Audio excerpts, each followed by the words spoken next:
ಮಹಾನಟಿ ವೇದಿಕೆಗೆ ಹೋದ್ರೆ ನಗುವ ನಯನ ಚಂದನ ಅಂತಾನೆ ಕಂಡಿಡಿತಾರೆ. ಆ ದಿನಾನೇ ನನಗೆ ಈ ಏನು ಬೆಳ್ಳಿ ಪರ್ದೆ ಕನ್ಸು ಮೂಡ್ತು ನನ್ನಲ್ಲಿ.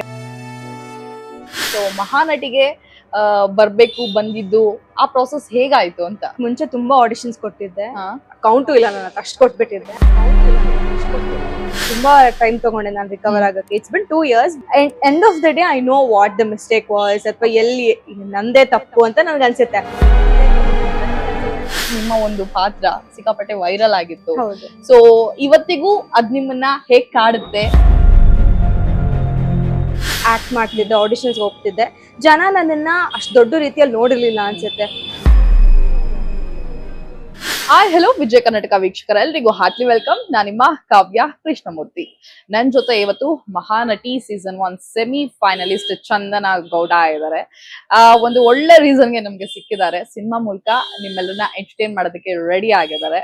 ಸೊ ಮತ್ಯಾಕ್ ತಡ, ಸಾಕಷ್ಟಿದೆ, ಮಾತನಾಡಿಸ್ತಾ ಹೋಗೋಣ. ಮೊದಲಿಗೆ ಅವರ ಕಾರ್ಯಕ್ರಮಕ್ಕೆ ವೆಲ್ಕಮ್ ಮಾಡ್ಕೊಳ್ಳೋಣ. ಹಲೋ ಚಂದನ, ಹೇಗಿದ್ರಾ? ನಮಸ್ತೆ, ವೆಲ್ಕಮ್. Thank you. ಹೇಗಿದ್ರಾ? ಸೂಪರ್. ನೀವು? ಆರಾಮಾಗಿದ್ದೀನಿ. ಸೊ ಹೇಗಿದೆ ಲೈಫ್? ಚೆನ್ನಾಗಿದೆ, ಎಕ್ಸೈಟಿಂಗ್ ಆಗಿದೆ. ಯಾ, ಈಗ ಸಿನಿಮಾದಲ್ಲಿ ನಟಿಸ್ತಾ ಇದ್ದೀರಾ. ಸೊ ಕಿರುತೆರೆಯಿಂದ ಹಿರಿತೆರೆ, ಸೊ ಈ ಜರ್ನಿ ಒಂದ್ ಸ್ವಲ್ಪ ಹಿಂತಿರುಗಿ ನೋಡಿದಾಗ ಎಷ್ಟು ಖುಷಿ ಕೊಡ್ತಾ ಇದೆ ಅಂಡ್ ಎಷ್ಟು ಎಕ್ಸೈಟೆಡ್ ಆಗಿದ್ದೀರಾ ಅಂತ? ತುಂಬಾ ಎಕ್ಸೈಟಿಂಗ್ ಆಗಿದೆ. ಅಂಡ್ ಕಿರುತೆರೆ ಕೊಟ್ಟಿದ್ ಕನ್ಸು ನನ್ಗೆ ಹಿರಿತೆರೆ. ನಾನು ಬೇಸಿಕಲಿ ಥಿಯೇಟರ್ ಮಾಡ್ತಿದ್ದೆ, ಆಮೇಲೆ ಸೀರಿಯಲ್ ಮಾಡಿದೆ, ಸೊ ಆಮೇಲೆ ಮಹಾನಟಿ ರಿಯಾಲಿಟಿ ಶೋ ಏನ್ ಮಾಡಿದೆ. ಆ ವೇದಿಕೆನ ನಾನು turning point in my life ಅಂತ ಹೇಳ್ಬೋದು. ಬಿಕಾಸ್ ಅದು ಕೊಟ್ಟಿದ್ ಕನ್ಸು ನನಗೆ. ನಾನು ಯಾವತ್ತೂ ಅಷ್ಟು ದೊಡ್ಡ ಕನ್ಸು ಕಂಡಿರ್ಲಿಲ್ಲ, ಬಟ್ ಅದು ಕೊಟ್ಟಿದ್ ಕನ್ಸು ಇವಾಗ ಇಷ್ಟು ಬೇಗ ಈಡೇರ್ತಿದೆ. I mean it's start of a very long journey. So I am pretty excited. Yes, ಈಗ ಅಲ್ಲಿಂದಲೇ ಶುರು ಮಾಡೋಣ, ಸೊ ದಟ್ ಒಂದಷ್ಟು ಪಾಯಿಂಟ್ಸ್ ಕೂಡ ಕನೆಕ್ಟ್ ಆಗ್ತಾ ಹೋಗುತ್ತೆ. ಸೊ ಮಹಾನಟಿ, ಈಗ ಯೂಶಲಿ ನೀವು ಏನೋ ಥಿಯೇಟರ್ ಆರ್ಟಿಸ್ಟ್ ಆಗಿದ್ರಿ. ಸೊ ಮಹಾನಟಿಗೆ ಬರ್ಬೇಕು ಬಂದಿದ್ದು ಆ ಪ್ರಾಸೆಸ್ ಹೇಗಾಯ್ತು ಅಂತ ಕುತೂಹಲ. ಯಾ, ಸೊ ನಾನು ಅದಕ್ ಮುಂಚೆ ತುಂಬಾ ಆಡಿಷನ್ಸ್ ಕೊಟ್ಟಿದ್ದೆ. I mean I don't think even count ಇಲ್ಲ ನನ್ನ ಅಷ್ಟು ಕೊಟ್ಬಿಟ್ಟಿದ್ದೆ. I did not have any cinema serial ಎಲ್ಲದಕ್ಕೂ ಅಷ್ಟೇ ಆಫ್ಟರ್ ಥಿಯೇಟರ್. ಬಟ್ ನನ್ಗೆ ಎಕ್ಸ್ಪೆಕ್ಟೇಷನ್ಸ್ ಇರ್ಲಿಲ್ಲ.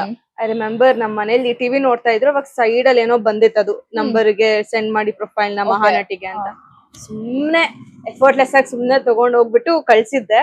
ಆಮೇಲೆ ಓಪನ್ ಆಡಿಷನ್ ಕಾಲ್ಸ್ ಏನ್ ನಡೀತು, SJRC ಕಾಲೇಜ್ ಅಲ್ಲಿ ನಡೀತು. ಸೊ ಅಲ್ಲಿಗೆ ಹೋದೆ, ನನ್ನ ಥಿಯೇಟರ್ ಫ್ರೆಂಡ್ಸ್ ಎಲ್ಲ ಏನಿದ್ರು ನಾವೆಲ್ಲ ಹೋದ್ವಿ ಅಂಡ್ ಜಸ್ಟ್ ಕೊಟ್ಟೆ. ಅಗೇನ್ ಎಕ್ಸ್ಪೆಕ್ಟೇಷನ್ಸ್ ಇರ್ಲಿಲ್ಲ, ಮನೆಗ್ ಬಂದೆ, I just went on with my life. But after a week ನನಗೆ ಕಾಲ್ ಬಂತು. It was very surprising for me. Oh ಅಂತ. ಬಟ್ ಅಗೇನ್ 3-4 ರೌಂಡ್ಸ್ ಆಯ್ತು. ಅಂಡ್ ಎಲ್ಲಾ ರೌಂಡ್ ಅಲ್ಲೂ ಐ ವಾಸ್ ಜಸ್ಟ್ ಥಿಂಕಿಂಗ್ ಇವತ್ ಚೆನ್ನಾಗಿ ಮಾಡ್ಬೇಕಷ್ಟೇ. I never thought I will get selected ಅಂತ. ಫಸ್ಟ್ಲಿ ಫಾರ್ಚುನೇಟ್ಲಿ ಸೆಲೆಕ್ಟ್ ಆದೆ. ಅಂಡ್ ಇವನ್ ಅದನ್ನು ಎಂಡಿಂಗ್ ಪಾಯಿಂಟ್ ಅಲ್ಲಿ ಹೇಗಾಯ್ತಂದ್ರೆ, ಐ ವಾಸ್ ನಾಟ್ ಡೈರೆಕ್ಟ್ಲಿ ಹೋಗಿಲ್ಲ, ವೇಟಿಂಗ್ ಲಿಸ್ಟ್ ಅಲ್ಲಿ ಇಟ್ಟು and then I went. So it was ಒಂಥರ ಥ್ರಿಲ್ಲಿಂಗ್ ಆಗಿತ್ತು ಆ experience. And once I got in also ತುಂಬಾ ಕಲ್ತೆ. I mean the depth of acting, ನವರಸ ಇರ್ಬೋದು, ಆ ಭಾವನೆಗಳಿರ್ಬೋದು, ಅಂಡ್ ಎಲ್ಲ ದಿಗ್ಗಜರು ಇದ್ರಲ್ಲಿ. ರಮೇಶ್ ಸರ್ ಇರ್ಬೋದು, Tarun sir, Prema ma'am, Nishvika ma'am and Anushree ma'am. So ಇವ್ರ ಜೊತೆ ಎಲ್ಲ ಇಂಟರಾಕ್ಷನ್ ಮಾಡಿ ತುಂಬಾ ಕಲ್ತಿದ್ದೀನಿ. And what ever I am today as an actor, it's because of that show. Obviously ಒಂದು ರಿಯಾಲಿಟಿ ಶೋ ನಿಮ್ಗೆ ಏನು ಕನ್ಸಿರ್ಲಿಲ್ಲ, ಸುಮ್ನೆ ರ್ಯಾಂಡಮ್ ಆಗಿ ಏನೋ ಕಳ್ಸಿದ್ರಿ, ಆ ಜರ್ನಿ ಸೆಮಿ ಫಿನಾಲೆ ತನಕ ಬಂತು. ಬಟ್ ಆಬ್ವಿಯಸ್ಲಿ ಒಂದು ಬೇಜಾರಂತೂ ಇದ್ದೇ ಇರುತ್ತೆ. ಅಂದ್ರೆ ಎಲ್ರಿಗೂ ಕನ್ಸಿರುತ್ತೆ, ಯಾರು ಕೂಡ ನಂಗೆ ಕಪ್ ಬೇಡ, ನಾನು ಸುಮ್ನೆ ಪಾರ್ಟಿಸಿಪೇಟ್ ಮಾಡಿ ಬರ್ತೀನಿ, ಟೈಟಲ್ ಬೇಡ, ಯಾರು ಕೂಡ ಇರಲ್ಲ. ಎಲ್ರಿಗೂ ಕೂಡ ಒಂದು ಕನ್ಸಿದ್ದೇ ಇರುತ್ತೆ. ಅವಾಗ ಡಿಸಪಾಯಿಂಟ್ಮೆಂಟ್ ಆಯ್ತಾ, ಹೇಗೆ? ಖಂಡಿತ ಆಯ್ತು. ಅಂದ್ರೆ ತುಂಬಾ ಟೈಮ್ ತಗೊಂಡೆ ನಾನು ರಿಕವರ್ ಆಗಕ್ಕೆ. ಇಟ್ಸ್ ಬಿನ್ 2 years, ಬಟ್ ತುಂಬಾ ಟೈಮ್ ತಗೊಂಡೆ. End of the day I know what the mistake was, ಅಥವಾ ಎಲ್ಲಿ ನಂದೇ ತಪ್ಪು ಅಂತ ನನ್ಗೆ ಅನ್ಸುತ್ತೆ. I am a person who want see ಅವ್ರದ್ದು ಇವ್ರದ್ದು ಅನ್ನೋದಕ್ಕಿಂತ ನಾನ್ ಎಷ್ಟು ಕೊಟ್ಟೆ, 100% ಕೊಟ್ನಾ ಅಂತ ಸೆಲ್ಫ್ ರಿಫ್ಲೆಕ್ಟ್ ಮಾಡ್ಕೊಂಡಾಗ ಐ ಫೆಲ್ಟ್ ನಾನು ಇನ್ನೂ ಚೆನ್ನಾಗಿ ಮಾಡ್ಬೋದಿತ್ತು ಅಂತ ನನಗೆ ಅನ್ಸಿದ್ರಿಂದ I was like okay, I just accepted. But ಆಗೋದೆಲ್ಲ ಒಳ್ಳೇದಕ್ಕೆ ಅಂತ ತುಂಬಾ ನಂಬ್ತೀನಿ ನಾನು.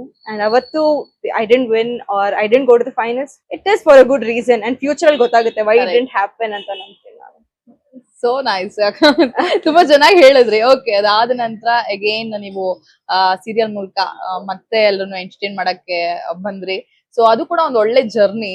ಸೊ ಅದ್ರ ಬಗ್ಗೆ ಶೇರ್ ಮಾಡ್ಕೊಳ್ಳೋದಾದ್ರೆ, ಅಂದ್ರೆ ಮಹಾನಟಿಯಲ್ಲಿ ಜನ ನನ್ನ ಒಂಥರ ನೋಡಿದ್ರು, ತುಂಬಾ ಸೈಲೆಂಟ್, ಏನೋ ಓಲ್ಡ್ ಸ್ಕೂಲ್ ಗರ್ಲ್ ತರ ಇತ್ತು. ನನಗೆ 100 ಜನ್ಮಕ್ಕೂ ಅಂತ ಏನ್ ಧಾರಾವಾಹಿ ಬಂತು, ಅದು ತುಂಬಾ ಆಪೋಸಿಟ್ ಆಗಿತ್ತು. ತುಂಬಾ ಗ್ಲಾಮ್ ರೋಲ್, ತುಂಬಾ ಬೋಲ್ಡ್. ಆಮೇಲೆ it was a ghost, I mean horror thriller ಇತ್ತು. I wanted to take up because I wanted to prove ಎಲ್ಲರಿಗೂ ದಟ್ ನನ್ನ ಅದೊಂದು ಬಾಕ್ಸ್ ಹಾಕ್ಬೇಡಿ, ಐ ಕ್ಯಾನ್ ಡೂ ಎವ್ರಿಥಿಂಗ್ ಅಂತ. ಅಂಡ್ ನನಗೂ ಪ್ರೂವ್ ಮಾಡ್ಕೋಬೇಕಿತ್ತು ದಟ್ ಐಮ್ ಕಂಫರ್ಟೇಬಲ್ ಅಂತ. And I figured out. So ನನಗೂ ನಾನು ಪ್ರೂವ್ ಮಾಡ್ಕೊಂಡೆ, ಜನಕ್ಕೂ ಅರ್ಥ ಆಯ್ತು ಐ ಕ್ಯಾನ್ ಡೂ ಎನಿಥಿಂಗ್ ಅಂತ. And it was a whole journey. And ಅದರಲ್ಲಿ ನಾನು ಕಲ್ತಿದ್ದೇನಂದ್ರೆ ದ ಪ್ರಾಜೆಕ್ಟ್ ಇಸ್ ಇಂಪಾರ್ಟೆಂಟ್, ಜೊತೆಗೆ ಯಾರ ಜೊತೆ ವರ್ಕ್ ಮಾಡ್ತಿದೀವಿ, the set of people, the crew ಎಲ್ಲ ತುಂಬಾ ಇಂಪಾರ್ಟೆಂಟ್ ಆಗುತ್ತೆ ಅಂತ ನಾನು ಅರ್ಥ ಮಾಡ್ಕೊಂಡೆ. So it has help me choose the right people along the way. Yeah, ಅಂದ್ರೆ ಈಗ ಆಬ್ವಿಯಸ್ಲಿ ಈಗ ಏನೋ ಎಕ್ಸ್ಪೆಕ್ಟೇಷನ್ಸ್ ಇರ್ಲಿಲ್ಲ, ತಕ್ಷಣಕ್ಕೆ ಎಲ್ಲಾನು ಸಿಗ್ತಾ ಹೋಗ್ತಾ ಇದ್ದಾಗ ಆಬ್ವಿಯಸ್ಲಿ ಎಕ್ಸ್ಪೆಕ್ಟೇಷನ್ಸ್ ಜಾಸ್ತಿನೇ ಇರುತ್ತೆ. ಅಂಡ್ ಒಂದ್ ಪಾಯಿಂಟ್ ಅಲ್ಲಿ ಅನ್ಸುತ್ತಲ್ವಾ ಇದ್ ಮುಗೀತು ಮತ್ತೇನು, ವಾಟ್ ನೆಕ್ಸ್ಟ್ ಆತರ ಅನ್ಸಿದುಂಟಾ? ಖಂಡಿತ. ಐ ಥಿಂಕ್ ಅದ್ ಎಲ್ಲ ಆಕ್ಟರ್ ಲೈಫ್ ಅಲ್ಲೂ it is a recurring process. ಒಂದಾದ್ಮೇಲೆ ಒಂದ್ ಸೆಕೆಂಡ್ ಅನ್ಸುತ್ತೆ. ಸೊ ನಾನು ಅದನ್ನ ಅಕ್ಸೆಪ್ಟ್ ಮಾಡ್ಕೊಂಡ್ಬಿಟ್ಟಿದ್ದೀನಿ. Even though I am shooting today, I have something with me, I know that 2 months down the lane I might just be home. So ಅದಕ್ಕೆ ನನಗ್ ಅರ್ಥ ಮಾಡ್ಕೊಂಡಿದೀನಿ ಅಂದ್ರೆ ಕಲ್ತ್ಬಿಡೋಣ, ಎಷ್ಟೇ ಕಲ್ತ್ರು ಕಲಿಯೋದಿದ್ದೇ ಇರುತ್ತೆ. ಸೊ ಟೈಮ್ ಸಿಕ್ಕಾಗ ಅದ್ರ ಬಗ್ಗೆ ಕಾನ್ಸಂಟ್ರೇಟ್ ಮಾಡ್ತೀನಿ, ಆ ಸ್ಕಿಲ್ಸ್ ಏನಾದ್ರು ಬಿಲ್ಡ್ ಮಾಡ್ಬೇಕಾ ಅಂತ. ಸೊ ನೆಕ್ಸ್ಟ್ ಪ್ರಾಜೆಕ್ಟ್ ಬಂದಾಗ ಐ ಬಿ ಪ್ರಿಪೇರ್ಡ್ ಅಂತ. ಸೊ ಹಾಗೆ ಫಿಗರ್ ಔಟ್ ಮಾಡ್ಕೊಳ್ತಾ ಇದೀನಿ ನಾನು. It's a long journey, I just start.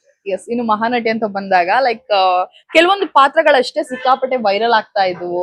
ಬರೀ ಸ್ಟೇಜ್ ಅಷ್ಟೇ ಸೀಮಿತ ಆಗಿರ್ಲಿಲ್ಲ, ಟಿವಿಗೆ ಅಷ್ಟೇ ಸೀಮಿತ ಆಗ್ತಾ ಇರ್ಲಿಲ್ಲ. ಏನೋ ಸೋಷಿಯಲ್ ಮೀಡಿಯಾ ತೆಗೆದು ಸ್ಕ್ರಾಲ್ ಮಾಡೋದು ಎಲ್ಲ ಕಡೆ ಸಿಗ್ತಾ ಇತ್ತು. ಸೊ ಅದ್ರಲ್ಲಿ ನಿಮ್ಮ ಒಂದು ಪಾತ್ರ ಸಿಕ್ಕಾಪಟ್ಟೆ ವೈರಲ್ ಆಗಿತ್ತು. ಸೊ ಇವತ್ತಿಗೂ ಅದ್ ನಿಮ್ಮನ್ನ ಹೇಗ್ ಕಾಡುತ್ತೆ?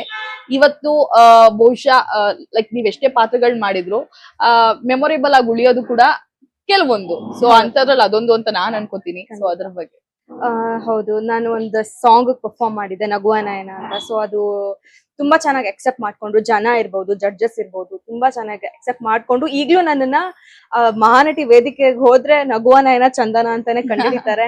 ಅಂಡ್ ಜನನು ಅಷ್ಟೇ ರೆಕಗ್ನೈಸ್ ಮಾಡ್ತಾರೆ. ಆ ಹಾಡ್ನ ಕೇಳಿಸ್ಕೊಂಡ್ರೆ ನೀವೇ ನೆನಪಾಗ್ತೀರಾ, ನೀವ್ ಮಾಡಿದ್ದೆ ನೆನಪಾಗತ್ತೆ, ಒರಿಜಿನಲ್ ತರಾನೇ ಇತ್ತು ಅಂತ ಹೇಳ್ತಾರೆ. So that is something I won't forget. And ಅವತ್ತಿನ ದಿನಾನು ಸ್ಟೇಜ್ ಮೇಲೆ ಏನ್ ಇಂಟರಾಕ್ಷನ್ ಆಯ್ತು, I will never forget that. And ಆ ದಿನಾನೇ ನನಗೆ ಈ ಏನು ಬೆಳ್ಳಿ ಪರ್ದೆ ಕನ್ಸು ಮೂಡ್ತು ನನ್ನಲ್ಲಿ, ಆ ಒಂದು ಹೊಸ ಕನ್ಸು ಕಾಣುವಂತ ಅವಕಾಶ ಸಿಕ್ತು. ಸೊ ಯಾ, ಐ ಥಿಂಕ್ ಜನನು ಅದನ್ನ ಮರೆಯಲ್ಲ, ನಾನು ಮರೆಯಲ್ಲ. ಸೂಪರ್. ಅಂದ್ರೆ ಒಂದು ಟೇಕ್ ಅವೇ ಅಂತೂ ಇದ್ದೇ ಇರುತ್ತೆ ಆ ಶೋನಿಂದ. ಹೌದು, ನೀವು ಏನ್ ಟೇಕ್ ಅವೇ ಮಾಡಿದ್ರಿ ಅಂತ ನಾನು ಹೇಳ್ದಾಗೆ ಇಟ್ ವಾಸ್ ಅ ಜರ್ನಿ. ನಾನು ಫಿಗರ್ ಔಟ್ ಮಾಡ್ಕೊಂಡೆ. ಐ ನೆವರ್ ನ್ಯೂ ದಟ್ ನನ್ಗೆ ಆಕ್ಟಿಂಗ್ ಅಲ್ಲಿ ಇಷ್ಟೆಲ್ಲ ಡೆಪ್ತ್ ನನಗೂ ರಿಯಲೈಸ್ ಆಗುತ್ತೆ, ನಾನು ಇಷ್ಟ ಚೆನ್ನಾಗಿ ಆಕ್ಟ್ ಮಾಡ್ತೀನಿ ಅಂತ ನನಗೆ ಗೊತ್ತಿರ್ಲಿಲ್ಲ. ಅಂಡ್ ಸೊ ಅದ್ ಕಲ್ತೆ. ಅಂಡ್ ಅದೇ ನಾನು ಹೇಳ್ದಂಗೆ ನನ್ನ ಲೈಫ್ ಅಲ್ಲಿ ಟರ್ನಿಂಗ್ ಪಾಯಿಂಟ್, ನನ್ಗೆ ಅಷ್ಟು ದೊಡ್ಡ ಕನ್ಸ್ ಕಾಣುವಂತ ಅವಕಾಶ ಮತ್ತೆ ಕೇಪಬಿಲಿಟಿ ಕೊಡ್ತು ನನಗೆ ಆ ವೇದಿಕೆ. That's the key take away. ಈಗ ತುಂಬಾ ರೇರ್ ಲೈಕ್ ಒಬ್ಬೊಬ್ರಿಗೂ ಒಂದೊಂದು ಒಪಿನಿಯನ್ ಇರುತ್ತೆ ಪಾರ್ಟಿಸಿಪೆಂಟ್ ಗಳಿಗೆ. ಈಗ ರಿಯಾಲಿಟಿ ಶೋ ಅಂತ ಬಂದಾಗ ಕೆಲವೊಬ್ರಿಗೆ ಇರುತ್ತೆ ಅದು ಸಿನಿಮಾ ಅವಕಾಶಗಳು ಅಂತ ಬಂದಾಗ ಹೇಗ್ ಕನ್ವರ್ಟ್ ಆಗುತ್ತೆ, ಕೆಲವೊಬ್ರು ಕನ್ವರ್ಟ್ ಆಗದೆ ಇರ್ಬೋದು, ಇನ್ ಕೆಲವರಿಗೆ ಕನ್ವರ್ಟ್ ಆಗ್ಬೋದು. ಬಟ್ ನಿಮ್ ಕೇಸಸ್ ಅಲ್ಲಿ ಹೇಗಾಗಿದೆ ಅಂತ? ನನಗೆ ಸಿನಿಮಾ ಅಂತಲ್ಲ, ಲೈಕ್ ಅವಕಾಶಗಳು ಖಂಡಿತ ಸಿಕ್ಕಿದೆ ನನಗೆ, ಅದರಿಂದ ಅವಕಾಶಗಳು ಸಿಕ್ಕಿದೆ. ಅಂದ್ರೆ ನಾನು ಆ ವೇದಿಕೆಗೆ ಹೋಗಕ್ ಮುಂಚೆ ಏನ್ ನಾನು ಆಕ್ಟ್ ಮಾಡ್ತಿದ್ದೆ, ಆಡಿಷನ್ಸ್ ಹೋಗ್ತಿದ್ದೆ, ಜನ ನನ್ನನ್ನ ಅಷ್ಟ್ ದೊಡ್ಡ ರೀತಿಯಲ್ಲಿ ನೋಡಿರ್ಲಿಲ್ಲ ಅನ್ಸುತ್ತೆ. ಬಟ್ ಆ ವೇದಿಕೆ ನಾನು ಪ್ರೂವ್ ಮಾಡ್ಕೊಂಡು ಹೊರಗ್ ಬಂದಾಗ ದೇ ನ್ಯೂ ಮೈ ಪೊಟೆನ್ಶಿಯಲ್, ನೋಡಿದ್ರು. ಸೊ ಅವ್ರಿಗೆ ಅಕ್ಸೆಪ್ಟ್ ಮಾಡ್ಕೊಳಕ್ ಈಸಿ ಆಯ್ತು. ಬಟ್ ಡೈರೆಕ್ಟ್ ಅವಕಾಶ ಅನ್ನೋದಕ್ಕಿಂತ ಇಂಡೈರೆಕ್ಟ್ಲಿ ನಂಗೆ ತುಂಬಾ ಆಫರ್ಸ್ ಬಂದಿದೆ. And end of the day ನನಗೆ ನನ್ನಲ್ಲಿ ಪೊಟೆನ್ಶಿಯಲ್ ಇದೆ ಅಂತ ಗೊತ್ತಿರೋದ್ರಿಂದ ಸೊ ಜನ ಬಂದಾಗ I am able to give it. So my belief system has change because of that. Okay, ಇನ್ನು ಲವ್ ಸೀಸನ್ಸ್ ಹೇಗಾಯ್ತು? ನಿಮ್ ಹತ್ರ ಹೇಗ್ ಬಂತು ಅಂತ? ನೀವೇ ಹೋದ್ರಾ, ಹೇಗ್ ಬಂತು ಅದು ನಿಮ್ ಹತ್ರ ಅಂತ? ಅದೇ ನನ್ನ ಹತ್ರ ಬಂತು. ಅಗೇನ್ ನನ್ಗೊಂದ್ ಕ್ಲಿಪ್ ಏನಿದೆ ಅದನ್ನ ನೋಡಿದ್ರು, ಅವ್ರಿಗೂ ತುಂಬಾ ಇಷ್ಟ ಆಗಿತ್ತು. ಅಂಡ್ ನನ್ನ ಹತ್ರ ಈ ಕತೆ ತಂದಾಗ I thought it was fine because ನನ್ ಕ್ಯಾರೆಕ್ಟರ್ ಪ್ಲೇಸ್ ಆಗಿದ್ ರೀತಿ ಇರ್ಬೋದು. ಅಂಡ್ ಮೇಜರ್ಲಿ ಈಗ ಏನಾಗ್ತಿದೆ ಸಿನಿಮಾಗಳು ಅಂದ್ರೆ ಶೂಟ್ ಮಾಡ್ತಾರೆ, ಪೋಸ್ಟ್ ಪ್ರೊಡಕ್ಷನ್ ಅಲ್ಲಿ ಸ್ಟಕ್ ಆಗೋಗುತ್ತೆ, ತುಂಬಾ ವರ್ಷ ಆಗುತ್ತೆ. But I wanted something instant, ಇವತ್ ಮಾಡಿದ್ರೆ so that I can network and build. I wanted to start somewhere ಅಲ್ವಾ. ಸೊ ಡೈರೆಕ್ಟರ್ ಕ್ಲಾರಿಟಿ ಇತ್ತು, the cast was nice, the story was sensible. So I thought okay, ಒಂದು ಒಳ್ಳೆ message ಕೂಡ ಇದೆ ಸಿನಿಮಾಲಿ, why not ಅನ್ಬಿಟ್ಟು I wanted to start. And I got a really good team and a story, so I just start. 3 ಜನ heroine, ಓಕೆನಾ? ಮೊದಲನೇ cinema 3 ಜನ ಹೀರೋಯಿನ್ಸ್ ಅಂತಂದಾಗ ಎಲ್ಲೋ ಏನ್ ಅನಿಸ್ತು ನಿಮ್ಗೆ ಅಂತ? ಆಬ್ವಿಯಸ್ಲಿ ಕಾನ್ಶಿಯಸ್ ಯಾಕಂದ್ರೆ ನಮ್ ಪಾತ್ರಕ್ಕೆ ಎಷ್ಟು ಸ್ಪೇಸ್ ಇರುತ್ತೆ ಅದೆಲ್ಲ ತಲೆಗ್ ಬರುತ್ತೆ. ಸೊ ಹೇಗಿತ್ತು? ಹೌದು, ಆಬ್ವಿಯಸ್ಲಿ ನಾನು ತುಂಬಾ ಅದೆಲ್ಲ ಯೋಚನೆ ಮಾಡಿ ಡಿಸ್ಕಸ್ ಮಾಡಿ ಅಂಡ್ ಕತೆ ಕೇಳಿನೇ ನಾನು ತಗೊಂಡಿರೋದು ಈ ಡಿಸಿಷನ್. ಅಂಡ್ ನಂಗೆ ನಿಜವಾಗ್ಲೂ ಇಷ್ಟ ಆಯ್ತು. ನನ್ ಕ್ಯಾರೆಕ್ಟರ್ ಏನು ತರ್ತಾ ಇದೆ ವೇದಿಕೆಗೆ, ಐ ಲೈಕ್ ಇಟ್.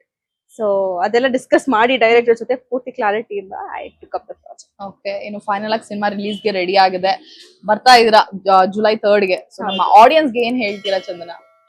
ನಮ್ಮ ಸಿನಿಮಾ ಲವ್ ಸೀಸನ್ಸ್ ಇದೇ ಜುಲೈ 3, 2026 ತೆರೆ ಮೇಲೆ ಬರ್ತಾ ಇದೆ. ಸೊ ಪ್ಲೀಸ್ ಬನ್ನಿ, ಥಿಯೇಟರ್ ಅಲ್ಲೇ ಸಿನಿಮಾ ನೋಡಿ.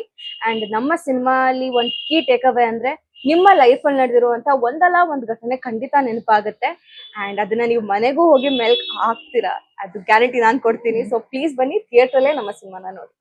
Thank you so much and best wishes. ಇನ್ನೂ ಸಾಕಷ್ಟು ಪ್ರಾಜೆಕ್ಟ್ ಗಳ ಮೂಲಕ ನಮ್ಮೆಲ್ಲರನ್ನ ಎಂಟರ್ಟೈನ್ ಮಾಡ್ತೀರಿ ಅಂತ ಹೇಳ್ತಾ ಬೆಸ್ಟ್ ವಿಶಸ್ ಇಡೀ ತಂಡಕ್ಕೆ. Thank you. ಸೊ ನೋಡುದಲ್ಲ, ಇದಿಷ್ಟು ಮಹಾನಟಿ ಅಂದ್ರೆ ಕರೆಯೋಣ ನಟಿ ಚಂದನ ಅವರ ಮಾತಾಗಿತ್ತು. ಇನ್ನಷ್ಟು ಹೆಚ್ಚಿನ ಅಪ್ಡೇಟ್ಸ್ಗಾಗಿ ನೋಡ್ತಾ ಇರಿ ವಿಜಯ ಕರ್ನಾಟಕ ವೆಬ್.